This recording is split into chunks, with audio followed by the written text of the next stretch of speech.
Une accusation de blanchiment d'argent est déjà en soi très grave, mais lorsque cette accusation prend une dimension internationale, les choses se compliquent énormément. Si tu possèdes des sociétés à l'étranger ou si tu ouvres dans plusieurs juridictions ou si tu traites avec des partenaires commerciaux internationaux, cette vidéo te concerne de près. Le blanchiment d'argent international est un crime transnational, ce qui signifie que tu pourrais être enquêté dans un pays même si tu résides dans un autre.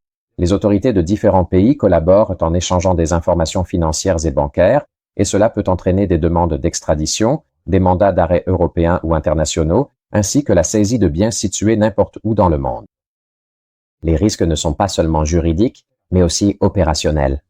Imagine te réveiller un matin et découvrir que les comptes bancaires de ton entreprise à Dubaï, à Londres, à Singapour, où que tu sois, ont été gelés à la suite d'une enquête lancée depuis l'Italie, par exemple. L'impact sur ton entreprise serait immédiat et catastrophique. Les accusations les plus courantes proviennent d'opérations d'import-export, de montage sociétaire pour optimiser la charge fiscale ou tout simplement du transfert de capitaux entre filiales situées dans différents pays. Notre défense dans ces cas-là doit être globale. Grâce à notre réseau international, nous chez ICEA pouvons intervenir simultanément dans différentes juridictions. Pendant que nous te défendons dans la procédure pénale principale, nos avocats locaux s'activent pour débloquer tes comptes et protéger tes actifs à l'étranger. Faire face à une enquête internationale exige une stratégie coordonnée et une connaissance approfondie non seulement du droit italien, mais aussi des réglementations et des procédures des autres pays impliqués.